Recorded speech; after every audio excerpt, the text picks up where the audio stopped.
On this episode, I'll be focusing on my Mazda MX-6. There's a number of things that I need to replace as well as regular maintenance. I did get the car running good, but another problem came up. Once I fixed that problem, I discovered more problems.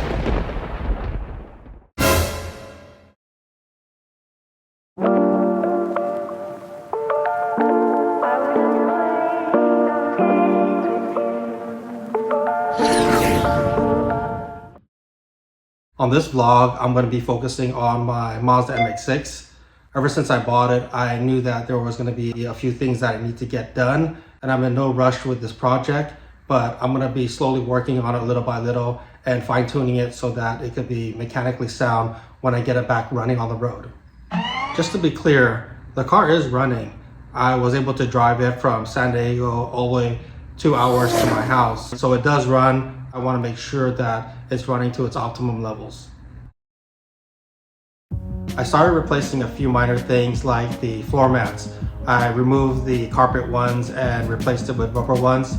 I like the rubber ones because it's a lot more easier to clean and maintain. So all my cars have rubber mats along with the original carpet that's underneath it. The next item that I replaced was the windshield wipers. Lately we've been getting a lot of rain, so I want to make sure that my car has a fresh set of wipers. That way I could see easily when I'm driving in those conditions. I did come up with a little roadblock when I was installing my new head unit. And when I got the new harness in, I was able to solder all the wires and set it up to my head unit, but the spare head unit that I had wasn't working properly. So I had to search for another head unit so that I could play some music while I'm driving. Now that I got those items out of the way, I'm going to go more into the maintenance part of my car and change so that I can start working on changing the oil.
I just cleaned the intake.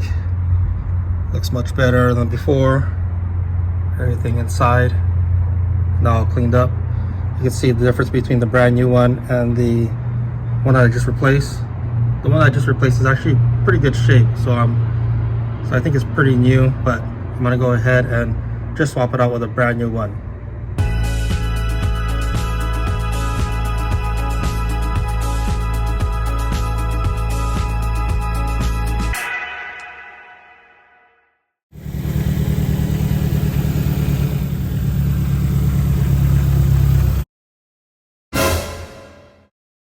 I just came home from picking up one of my daughters from school, and I noticed my car was running a little bit hot. So when I got home, I noticed that underneath the car there was some liquid dripping. So I opened up the hood and noticed that one of the hoses for the cooling system is leaking. I went to a local auto parts store and was able to get a hose that resembles the exact same bends and size as the hose that blew. So I want to replace that to stop the leak, and then once I'm done with that, I also want to pressure test it to make sure that it fixed all the problems. I went ahead and skipped through the steps of removing all the components to get to the hose. And let me go ahead and zoom in on the hose that has the leak. You can see it right. You can see it right over here. So I went and got a replacement hose, and this is going to be right over here. So you can see that I covered the holes. Let me see if I could get a better angle. Right there. And then it connects to that outlet right there. In order to get to this, I had to remove the rotor. So I left the screws on here just so that I won't lose them. And then in addition, I had to remove the intake tube here, the other radiator hose. And then this is the coupling for the connection for the intake to this shroud here. The next thing I'm going to do is put back the clamps here and then reattach it down there. Once I'm done with that, I'm going to reconnect the radiator hose and then put back the rotor. I added the original clamps back onto the hose, and what I'm going to do now is, one of the tricks to get these radiator hoses to connect or slide right in is to add a little bit of dishwashing liquid. So I'm going to put some of the ends or the tips of these hoses and slide the radiator hose back in. It was a tight fit, but I was able to bring the hose all the way in. It was good I used a soap just so that I could lubricate it, but this hose also was a pretty tough job to get all the way up there. But you notice where it bends, there's no kinks, so it's all set. I got the upper radiator hose connected, as well as a couple of the cables there. These two are going to go to the rotor, so that just leaves the rotor, which is right over here, to be next to be installed. The rotor's installed now. I might have to adjust the timing. This slot right here and the one on the bottom does rotate, so depending on how the car runs will determine how I adjust the timing. But for the most part, the markings that I have are set in place, so hopefully I don't have to adjust anything. The next part is to put the shroud over here for the intake, as well as add the coupling.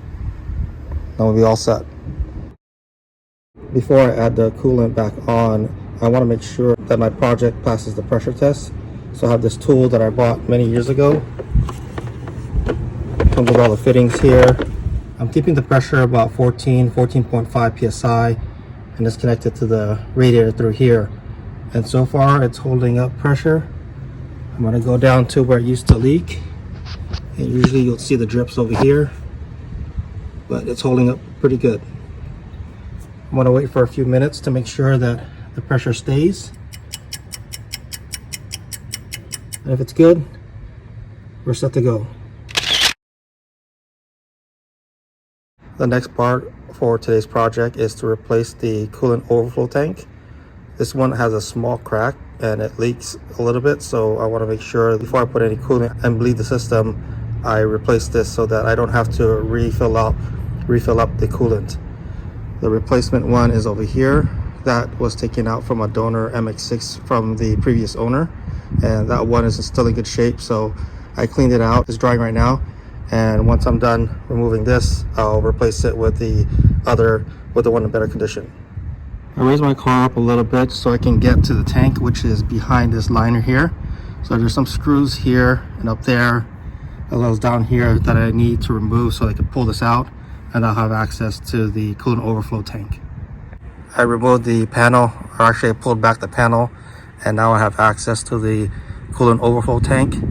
I accidentally pressed into this, and you can see how brittle it is. It just busted a hole in it, and I think the leak is from here. So if I press here, try to zoom in, you can kind of see, oh, there you go. That's how old it is. It broke right there. So the leak must have been dripping down here. Looks pretty straightforward. There's a screw here, looks like a 10 millimeter, and one down there, and I believe there's one up here that connects. And then I have a hose already that's on the other one, so I'll just connect it from here and replace this one. This is where having the right tool is going to help save some time. I'm going to use my long extension bar here. That way I don't have to pull my wheels out to get better access to those bolts. The other 10 millimeter socket is right beside the battery, so I'm going to use my extension bar again. That way I don't have to reach all the way down there and loosen that bolt.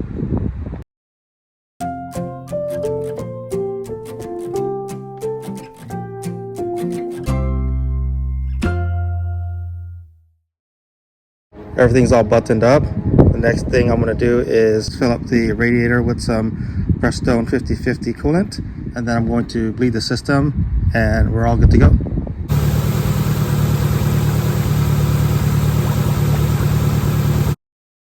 When I put everything back, I tried to retime the distributor to make sure that it was aligned to the markings when I removed it to address the hose leak. And when I put it back, I noticed the car was getting a little bit hot. And so one of the reasons why a car would get hot despite not having leaks is bad ignition timing. I took my timing gun light and I checked the timing on it, and the ignition timing is way off.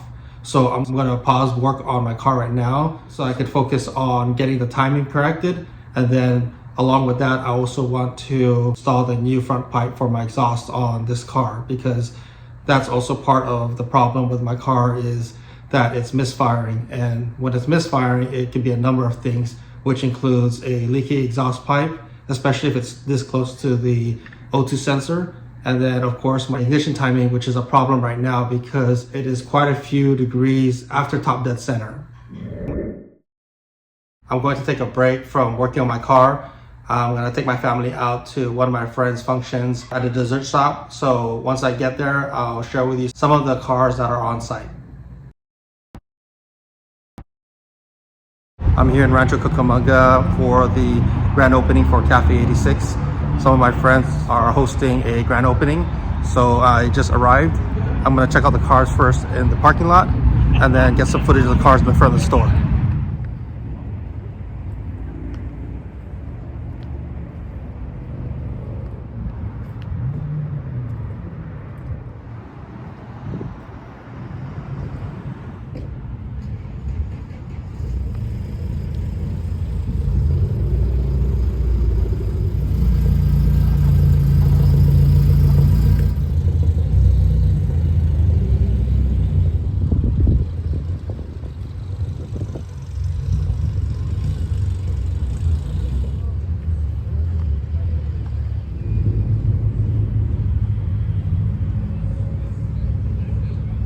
I covered most of the cars in the parking lot, so I'm going to head towards the shop and see which cars are in the front.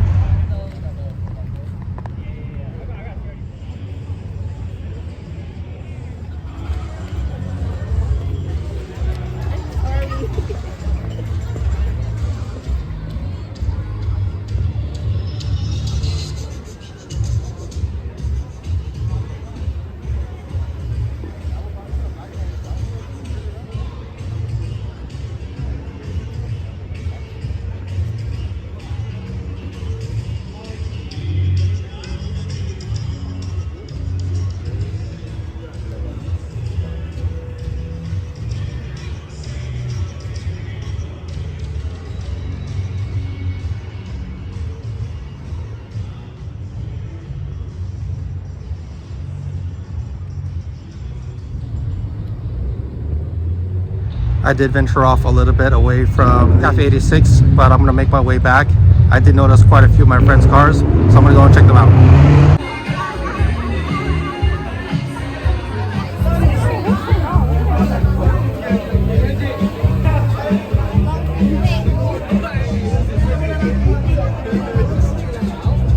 Here's the Halo Halo.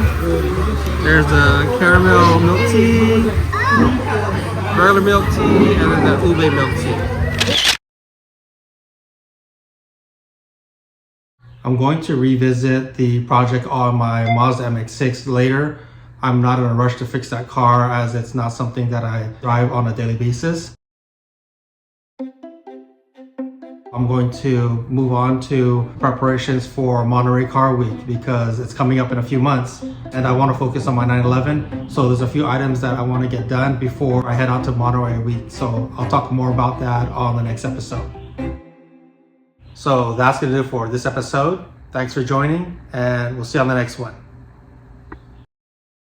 Hello, I'm his daughter. And we'll see you on the next one. Wow.